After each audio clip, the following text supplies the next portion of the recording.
일단 그림책은 정의를 찾아보시면 이름이 그림책이 영어로 picture book이라고 해요. 그쵸?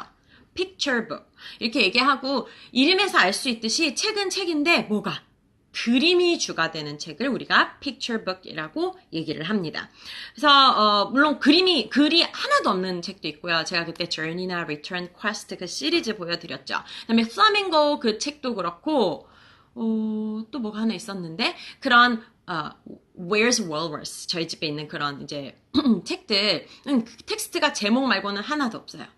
그런 것도 우리가 picture book이라고 부르죠. 당연히 그림이 있으니까.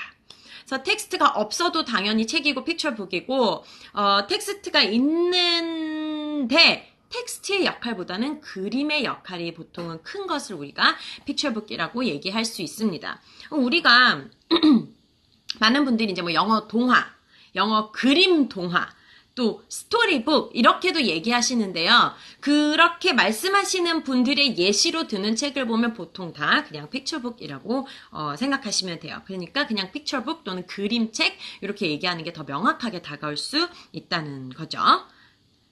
OJ5280이 노래를 잘하는 건 아니고 좋아했어요.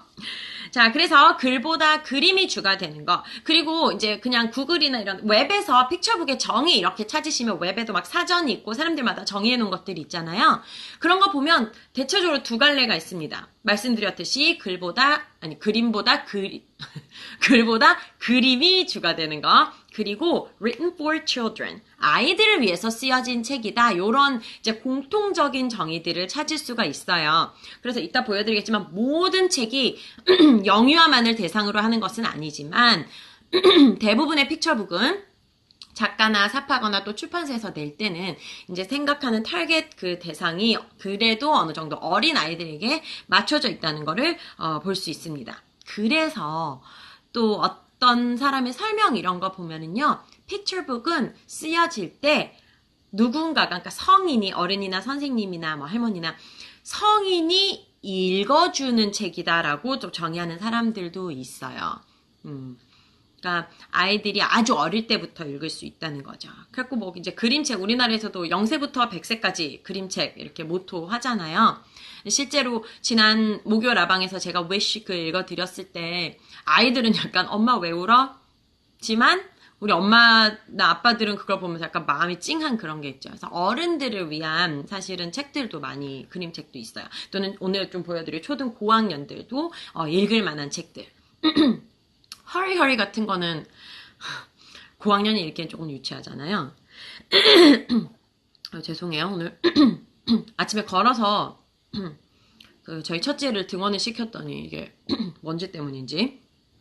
자, 그래서 픽처북이라는 것은 그림이 중요하다는 거. 그래서 우리 흔히들 얘기하는 칼데콧상을 받았다, 뭐 상 받은 책이다, 이런 거 보면 뭐 물론 영국에서 받았으면 다른 상일 수 있겠지만 이제 미국을 기준으로 했을 때는 칼데콧이라고 하면 칼데콧이라고 하면 그림에다가 주는 상이에요. 책의 그림에다가. 그렇기 때문에 상 받은 책이라는데 하고 딱 골랐을 때 약간 왜?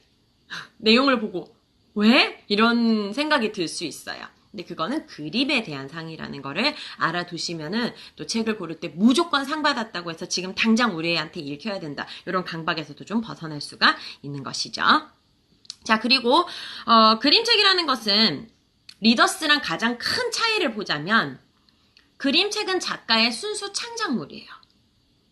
우리나라에서도 뭐 제가 좋아하는 그 안녕달 있죠? 안녕달 맞죠? 안녕달 맞죠? 왜 이렇게 갑자기 헷갈렸어? 새벽다님이랑. 그래서 수박수영장 쓰신 분, 그리고 뭐 백희나 작가님, 이런 순수 창작 그림책이 있지만, 뭐 예를 들면 뭐 한글 하는 이런 데서 만든 읽기용 책도 있을 거예요. 둘 다 한국의 원서죠. 한국말 원서인데, 이제 우리가 생각하는 그런 그림, 여기 있는 이런, 또 막상 찾으려니까 안 보여. 네. 어디 갔죠? 수박 수영장이? 네, 이따 찾으면 보여드릴게요. 근데 그런 책들은 작가분이 그러니까 뭐 어린이가 읽겠다, 또는 뭐 일반 대중도 되겠지만, 창작 의도를 가지고 순수 창작을 하신 그런 책인 거예요. 순수 창작. 내가 여기서 어린아이들 책이니까 단어를 요렇게만 써야지. 문장을 너무 길게 하지 말아야지. 페이지 수를 뭐 어떻게 해야지.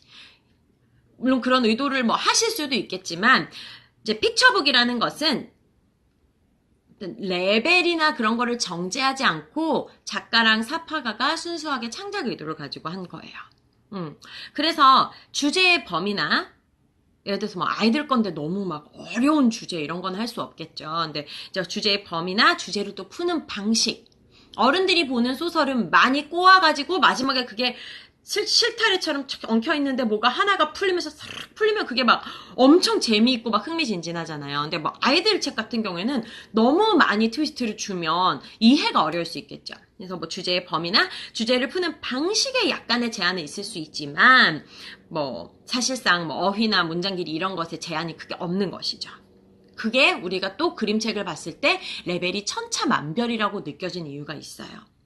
아주 쉬운 책 같은데 막상 글밥이라고 그냥 얘기할게요. 텍스트의 양이 많지 않은 것 같은데 읽다 보면 약간 좀 어려운데? 그림책 치고는 이런 것들도 있을 수 있고 되게 글이 많은 것 같은데 막 읽다 보면은 술술 읽히는, 그러니까 반복이 되게 많은데 하나씩 더해지는 구조라든지 이런 책들은 의외로 양은 많지만 또 어렵지 않을 수 있는 거죠.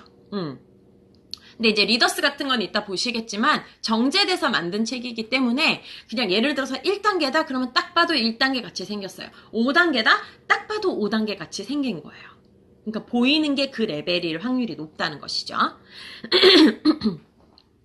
그래서 뭐 우리 그림책 같은 것도 요새 살 때는 또는 뭐 이제 가이드 할 때 뭐 AR이 얼마다, 렉사일이 얼마다, 좀 렉사일 얘기 많이 하니까 그 리딩 지수나 그런 얘기를 할 수는 있어요. 왜냐면 이미 만들어진 책을 뭐 어휘의 양이나 뭐 이제 반복되는 단어나 문장의 길이나 문장의 구조, 복합성 뭐 이런 거를 다 해가지고 렉사일이나 이런 지수를 측정할 수는 있지만 적어도 그거를 처음부터 염두에 두고 만든 연습책은 아니라는 거예요. 그래서 이 픽처북의 레벨이 천차만별이고 주제나 사용되는 어휘나 느낌이나 이런 게 다른 것이 장점이자 어떻게 보면 단점이 될 수도 있습니다. 이건 추후 얘기를 할게요.